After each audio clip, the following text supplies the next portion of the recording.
Hannah do set, and welcome back to my YouTube channel.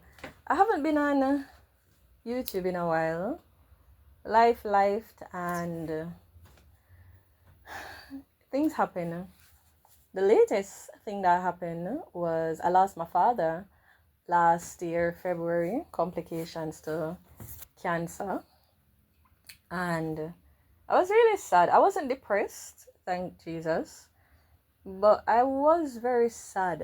And like every time I would talk to somebody, I find a way to like incorporate something that daddy would say or would have said or something, because every moment really just reminded me of him. Um During that same year, in the summer actually, I went overseas for the first time traveling by myself, this big adult. And I went to the US to visit family, and it was fun. I would do it again. Um, so that was that. But now that I'm on summer vacation this year, it was the World Cup. Things are expensive. The ticket prices are ridiculous. And so I told my family that unfortunately I won't come, because I had asked God, told him and asked him, like, if the ticket too expensive, yeah, we're not doing this. So him never bring down the price, because him want me to stay home, and that's fine. So I'm at home, and I've just been feeling different. There's some level of conviction taking place in my heart regarding the Lord. And I said I wanted to give a couple of my testimonies, share it to somebody who may be going through something or some similar, because I've been watching videos of other person's testimonies and it's lifting up my spirit. So here goes. It's difficult to, like, where do I start? I think I'll start when 2018. So I had start 2018. I'm going to start with 2013. So I had gotten saved in 2013, and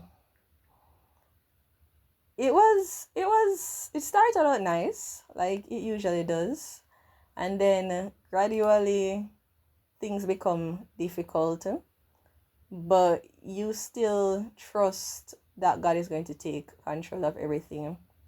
And then in 2018, now 2018 was the year of miracles for me. Not to say 2013, 14, 15, 16, 17 wasn't miraculous, or even the years before, they were, but 2018 is when I became cognizant of the Holy Spirit. So I was working at a call center, and they had made me redundant in March of that year. Now, I had been planning to resign closer to when I would start school, because I had applied to go to college, and I was planning on resigning anyways. So them beat me to it. But God is still in control, and he was. So they beat me to it, and I'm like, Father God, what am I gonna do? Because I wasn't able to save up as much money as I thought that I would. I had saved 100,000. First time I've ever saved so much money. So I had saved $100,000, and that was what had helped me prepare for school. And then I told a friend, and she's like, "Oh, you can come work with me and my sister them." She was my best friend. That was. I told my best friend. And she's like, "You can come work with me and my sister." And I'm like, "I bet." And so I was working with them from about April up till August. And it really helped, because it was through that same sister God used to let me get my first laptop, which helped tremendously when I was going to school. Now, still in 2018, or let's go back a year before. So 2017, I had applied for Teachers College. Now, when I had applied for Teachers College, I had no idea where the money was going to come from. But when I was working, I felt so depressed because all of my friends were in university or college, and here I was always steps behind them. I don't know how much steps, but always steps behind them. And I just felt depressed and despondent, and I was getting panic attacks and everything. Now, the panic attacks was really my fault because I had been messing with things that God told me not to mess with, and He had told me that, hey, Sharifa, this was when I was at youth meeting. So we have like Sunday school, sorry, church youth meetings, and I was there worshiping and praying, and the Lord is like, I am going to make something happen to you because you don't listen. And I'm like, all right, God, because what else am I gonna say? I mean, I can tell him no, but they already done set in motion. And he told me, he would still be with me and everything. And I saw the panic attacks them they come. And then it was exacerbated by the depression and everything. And so, yeah, so going back now, I had started the process.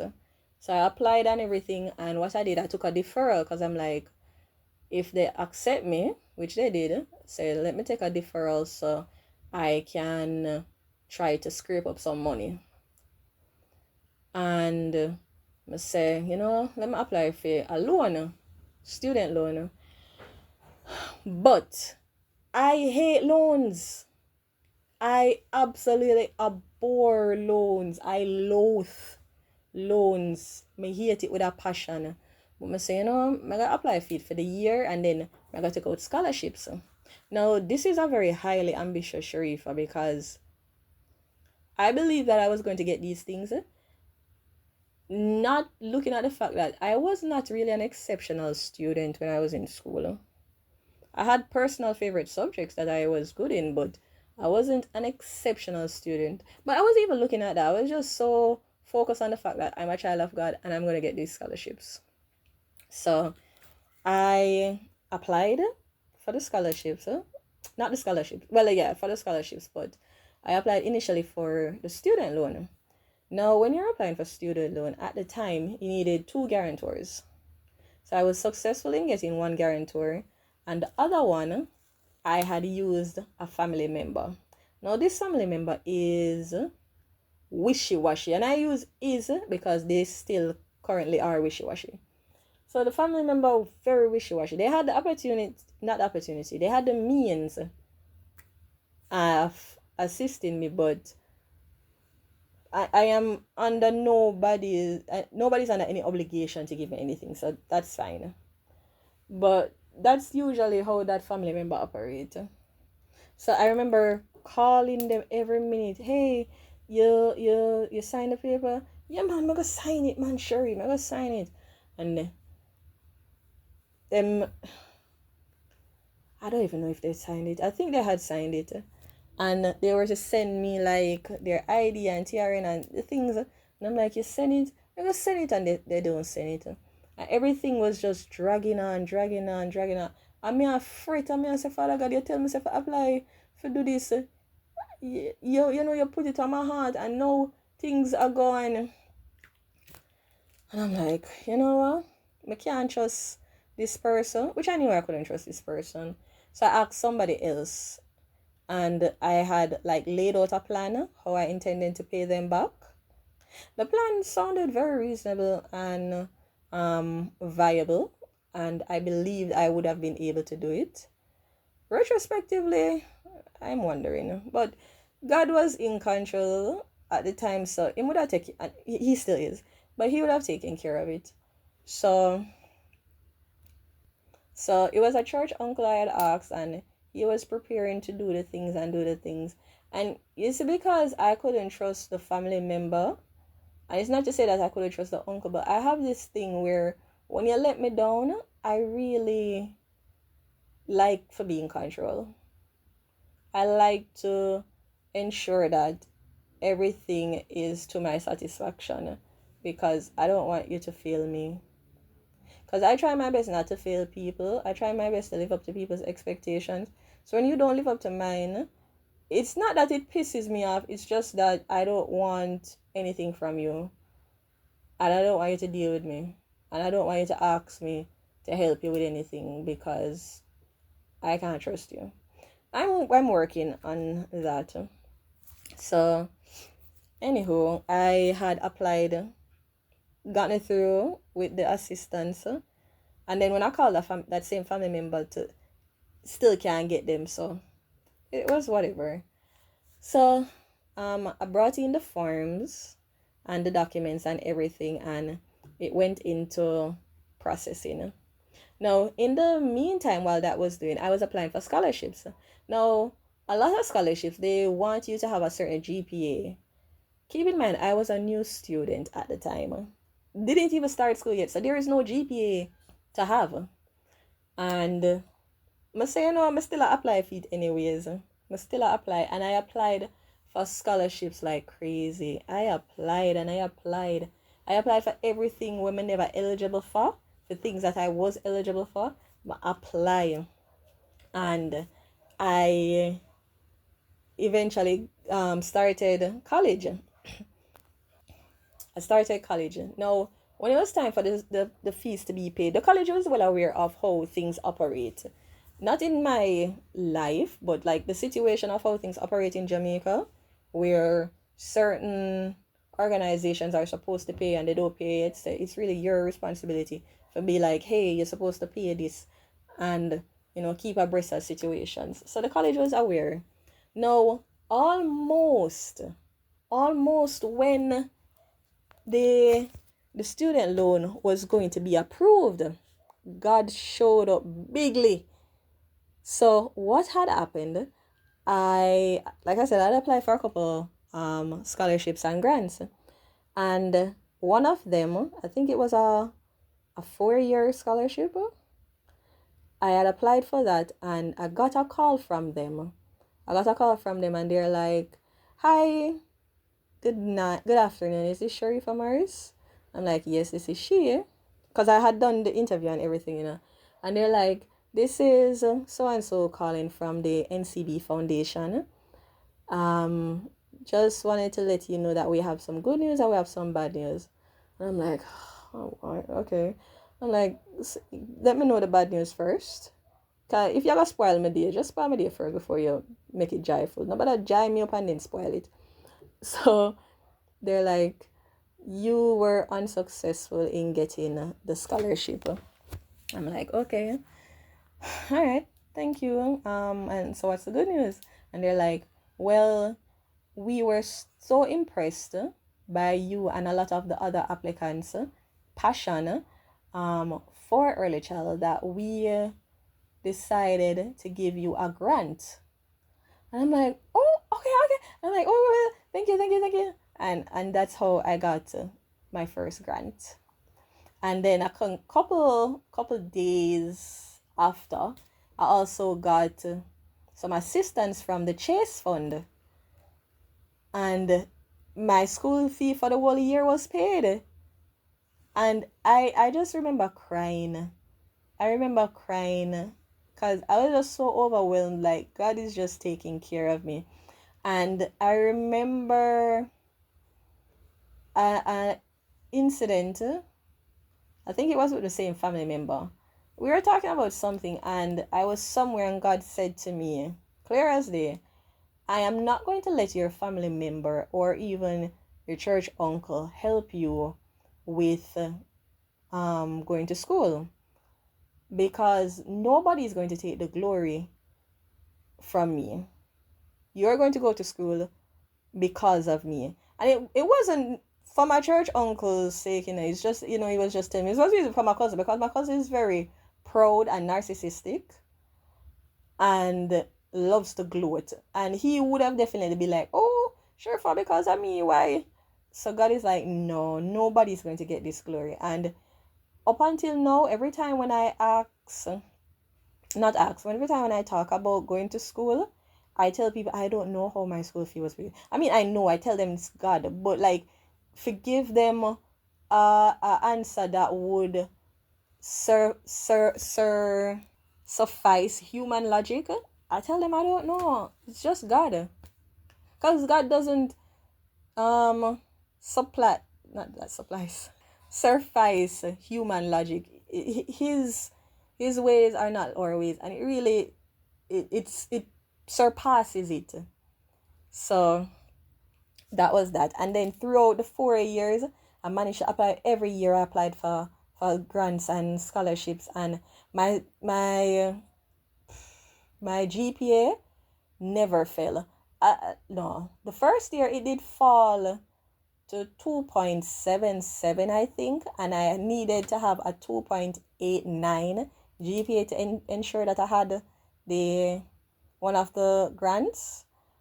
And when I saw that, I was so depressed. I'm like, God. And then the next year, them tell me say the grant was approved again, and I'm like, all right, God, I'm not gonna let it down. I'm not gonna let down them, because the thing about me is I don't like letting down persons who depend on me, persons who have high expectations of me. I don't like letting them down, whether it be God or man. I really don't like letting down people if you have high expectations of me. And even as a teacher, I try to teach my students and even, family members, that younger family members especially, that don't let down persons who have expectations of you. Try to live up to those expectations, because it's a blessing. And so going forward, I ensured that my GPA did not fall. I ensured that it did not fall. And when I graduated, I think I graduated with a 3.36 GPA, which I felt bad about. It was an upper second class honors GPA. I felt bad about it. I mean, it was good, but I really was aiming for a 3.5. But I had failed a couple stuff. I had to redo them, so it was understandable. Now, again, going back to the testimonies, having failed a couple of things, I had lecturers who looked out for me, who paid for me to resit their courses. Who, one of them, she noticed I always had a headphone in my ears because I love listening to music, and music keeps me grounded. And so she bought me a headphone. And that same lecture, I remember somebody was telling me something about her. She knew her personally, and she was telling me something like negative about her. And part of me started believing. And then when I interacted with her, I'm like, she's not like that. And so that pushed me, because maybe that pushed me to be like, you have to know somebody yourself. You have to experience them yourself to be able to say, hey, that person across is for sure. Because some people, maybe she was bad man when she realized that the lecturer was treating me well. Maybe that. And yeah, things got paid a lot while I was at college. To do my projects, I was able to get money. I was able to get materials, because when you're doing early childhood, you need a lot of materials to make things, to create things, to build. You need a lot of materials, and God supplied. Like, it's crazy how God supplied. When it came to my assignments, God supplied. Now, that's a funny thing, because before I started college, before I started college, I had no electricity. So I was living with a family member, and that family member was big crosses, and the light did end up cut off, sake of said family member and everything. And so I had no electricity, but I didn't let that stop me, because why? And I don't believe certain hardships, or any hardships at all, should stop you from accomplishing what you want. And so when I started college, I ensured that all my assignments were done, because I had no excuse. I could tell them that, hey, I don't have any electricity at home. And I feel them business that.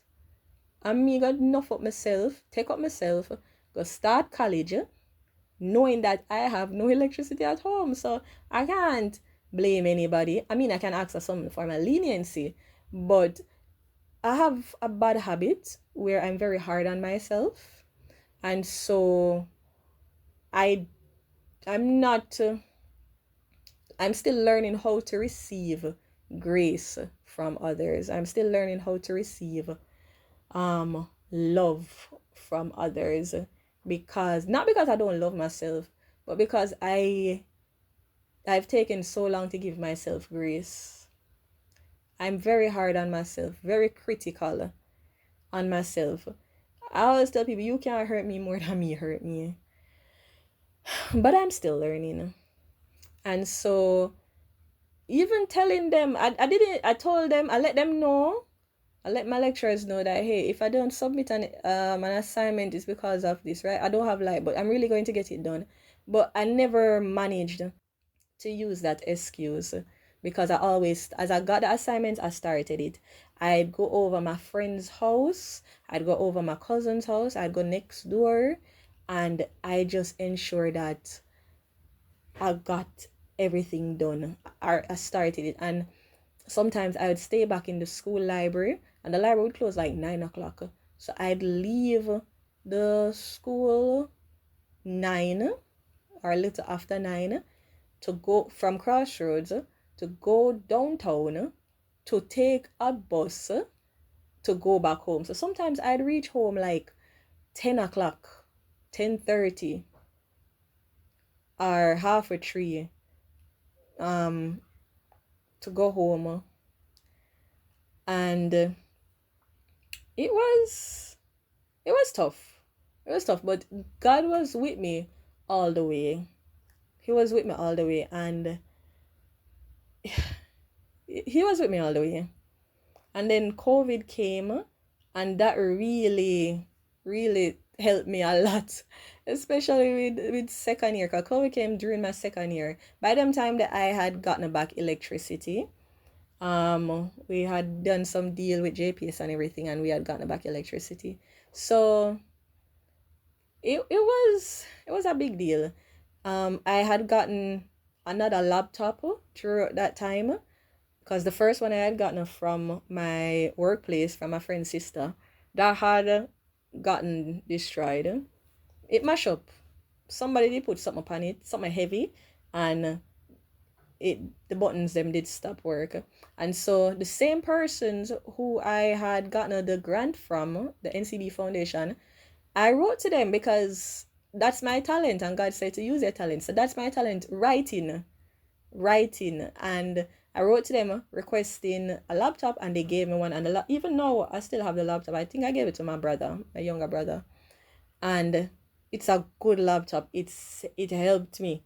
But then I started doing other little things, practicing, developing certain little skills. And then the laptop, because of the memory capacity, it wasn't able to hold a lot. So I'm like, hey, I really need another laptop. And so again, I wrote to somebody else and asked. I think this time it was from the MP. I wrote to somebody else and asked, and I got it. And I'm like, Father God, thank you. So that's 3 laptops I've gone through already. And I was going nearer to third year and fourth year, and I still needed money, because the Chase on, they gave me some money, and it pays for every year, but I'll still need some balance. And so I applied for more scholarships and grants to offset that balance. And almost every year I'd have overdraft. Overdraft, that word? I have some money left over, and I would like request it so I could do some little things, get things done.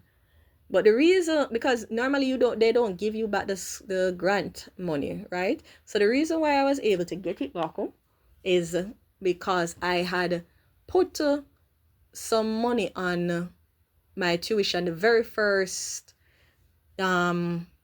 year when I started, because you had to pay down some money. So you had to pay down, I think, $70,000.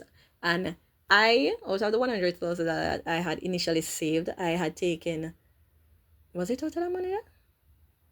Yes, some money they left back, and I'd asked a family friend, and I got 20 from her. So a total of 35,000 that I had placed personally, and then I had gotten some assistance from church. So I did have $70,000 on file on my file. So it's basically like I always had some money there. So whenever the school year ended, for summer break or whatever break we had, I would request maybe 10,000, 20,000, however, and get that back. So it's not that I was getting back the scholarship or the grant money. I had God just did set it up for make it me know say, hey, me I gotta take care of you. And so that had happened. And like I said, I got some more scholarship for third year and for fourth year. And by the time I had left school, I had about $60,000 left back on my account. Now they didn't give me back that because that by them time there, the money that I had put on the account did actually finish, and so they didn't give me back that. So what I did, I told them if it's not going to go back, if ministry or whomsoever don't request it, if it can be given to some other students or something. I don't know. Or the school can just keep it and put it towards some other students so that they can benefit as well. And there ended my 4 years of God taking care of me through school. Now, funnily enough, before all of that, I should have actually mentioned that. Leading up to that, remember I said I had no money. And I remember when I went to church. I went to church and I had asked the pastor. It wasn't my church, it was a friend's church. And then I had asked the pastor for help because I was asking for help from everywhere. And the pastor was like, how much money you need? And I told him. And me not like in my head, I expect him to give me the money. Write a check or something. So I told him, I was like, I need maybe like $1 million. Because I was doing the calculations to say 200 odd thousand or 300 odd thousand for 4 years. Yeah, I'm gonna need $1 million or something. And he's like, write the amount you need in your hand middle. I'm like, huh? Seriously, sir? Need money? I tell myself, right in my hand middle? And I change my mind and say, alright, I need more than this and that. And he's like, right, what you need there? And me glad him touch my hand, anoint my hands with olive oil. And I'm like, yes, Father God. Yes, just believe. Just believe. And I remember there praying as well. And I was just so overwhelmed. God was talking to me and he's like, he showed me a vision. And in the vision, I had different clothes. Because at that time, I also needed more outfits and got the clothes. It was the same clothes in different colors. And God is like, you're going to have so much clothes that you're going to have clothes in a different colors. And I've seen that manifested. Like, I have clothes right now, basically the same in different colors. And obviously, I have different clothes as well. And leading before that, I remember I was on a bus going home. No, I was going to the college. This was the day I was going to pick up the package actually. And I was on the bus, and right on the bus I started seeing things. I was having a vision, and God showed me something. I don't want to talk about the vision though. Until the vision actually comes to pass, I don't want to talk about it. But God showed me a vision, and it was as clear as day. It was as clear as day. It was beautiful. And I remember crying. I was there on the bus crying. Now, I have no qualms about crying in public, because when I had the panic attacks, it used to make me cry in public. So I had no qualms about crying in public. And that leads me to my other testimony about the panic attacks. This is how God takes care of his children. So remember I told you I had the panic attacks and everything. Now, when panic attacks are the worst, it's one of the worst things that can happen to you because it's your own brain. It's your own brain madding you. Because your brain will tell you things and you start to overthink. So I remember a lot of times I would just cry. So the first time I had a panic attack, I was on the phone. 'Cause like I said, I worked at a call center. So I was on the phone and I was on a call. And I don't know what happened. The woman said something. She wasn't mean, she wasn't intolerant, she wasn't anything. But she said something and I couldn't breathe. I just couldn't breathe and I'm there gasping for air and I'm looking around and I'm gasping for air and I couldn't breathe and I started crying because I couldn't breathe. And me, I said, no. And persons, Sheriff, are you alright? And they hung up the call. I don't remember if I had finished the call or they hung it up for me. I think I had finished it. And they hung it up.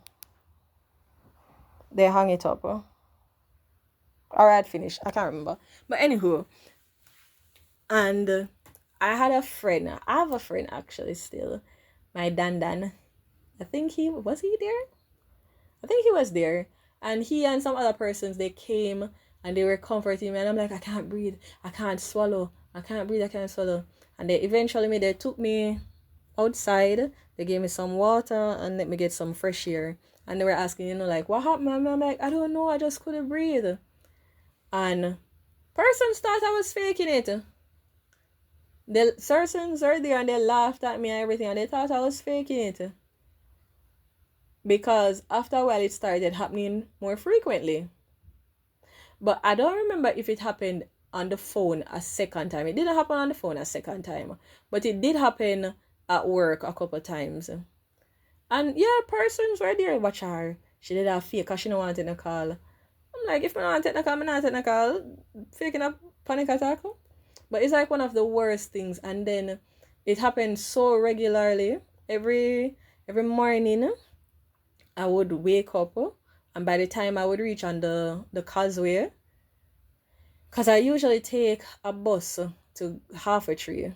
And then I take something from Half a Tree, go where I'm going. I mean, I could go town, but I prefer going to Half a Tree. And yeah, and I was there on the bus and I started thinking, I'm just overthinking, and the thoughts were just so negative. How I dance, how I workless, and how I not accomplish nothing. And my day I sitting and take call, and it was just the worst. And every day I would have to be singing some gospel song. I would have to be speaking life into my situation. 2 Timothy was my friend. For God has not given you a spirit of fear, but of love and courage and of a soul, man. I have to repeat that every single day. Every single day. Because as I touch the causeway, my heart started to beat fast. And the panic attacks, it transcended not just work, it transcended my home life, it transcended when I was at church, it transcended when I was on the bus. Like, I'll be on the bus and I'll just be there sitting down crying because I'm like, I hate myself, I hate everything, I hate everybody. And me I hyperventilate. And it was as if my mind was telling me that persons were watching me. I'd be on the bus and I just huddle into the seat, and my mind was telling me that, hey, they're watching you, they're talking about you. And it felt like all eyes were on me, and it was just the absolute worst. And then when I went to church, it happened again, and I was there and everybody was like having fun and everything, and I'm like, they hate me, everybody hate me. And I started crying and I got up and I ran outside and I breathe and I can't breathe, and it was awful. That day my bishop had been passing, and he was the one who was praying for me. And I never forgot, he asked me what my name was, and in my head I was saying it. I was saying my name, Sharifa Morris. But I could not verbalize it, and I'm trying And then I started crying even more, started hyperventilating even more because I'm like, I can't talk, I can't talk, I can't talk. And he's there and he's praying for me, and other persons are praying for me. And eventually I was able to say my name. And I'm like, this was sin and disobedience because God did tell me to tap the way me do. I never stop. Even though he did want me say that they got more. But yeah, the panic attacks they continued for like 2 or 3 months, and eventually it stopped. I prayed every day because I was like, I know this is spiritual, so I'm not going to go to any counseling or anything like that. This is a spiritual thing, and so it requires a spiritual response. And this wasn't the first time I come under spiritual attacks. Years before that, actually, when I was going to Garmex Heart Academy, I I was taking a bath, and as clear as the me hear a voice say, "You're workless and you're not gonna accomplish nothing and you're not gonna pass." And I again started hyperventilating, but it wasn't a panic attack this time. It was because I guess maybe it was because I didn't know what a panic attack was at the time. And my mother had to come in there and she had to pray for me. She's like, Sharifa, what happened? I'm like, Auntie, it's seminar accomplished, it's on my work list. And she's like, Sharifa, no. And she prayed for me. Listen, I have a praying mother. I have a God blessed mother, right? So I wasn't new to my brain attacking me. I wasn't. But the panic attacks were very, very, very scary. Now, while that was happening, God still sent people for me, still sent people to look out for me. And one such person, I remember, two persons actually. So I remember I was in the transport center going to work. I was in the transport center going to work. And I do not know this person. And I don't recall the person by the time I turned on them gone. So I was in the transport center and I started hyperventilating, I started breathing, and I went over to somebody and I asked the person, "Can I hold your hand, please?" Now you just don't go around asking people if you can hold them hand, because people are gonna look at you weird. But I remember asking this person, "Can I hold your hand, please?" And they're like, "Okay." I don't remember if it was a man, I don't remember if it was a woman. And they're like, "Okay," and I'm like, I mean, I breathe, and they're like, and them just, I don't even remember if they said anything else to me. They're like, and they just let me be there, and eventually I stopped. And I'm like, I feel much better, okay? They're like, okay. I'm like, thank you. And them say, all right. And I think I turned around and the person gone. And it's just in my spirit that person was an angel. It's just been in my spirit that that person was an angel. Another person who had assisted me was this lady. She used to sell hot dogs in the transport center. And that woman, she would just always have something encouraging to say, and she would always look out for me. And she was just absolutely nice. And if I were to meet that woman again, I probably wouldn't know how she looked. And I feel sad because the persons who were always helping me, I can't remember what they look like. Yeah. Oh, in regards to heart, I had graduated, and when I did it, I remember just screaming, I did it, thank you, Jesus, I did it. And persons were just there looking at me and smiling because, I don't know, I am loved. I am absolutely loved and adored. And persons who meet me, this is not me bragging, this is testimony from persons who meet me and be like, hey, Sharifa, you inspire me. You have this attitude, positive attitude that we really like. And continue to be the way you are. You're funny and you're encouraging and you're always a try for help. And we appreciate it. And it's things like that that really helps me. Because I don't know how to take compliments well.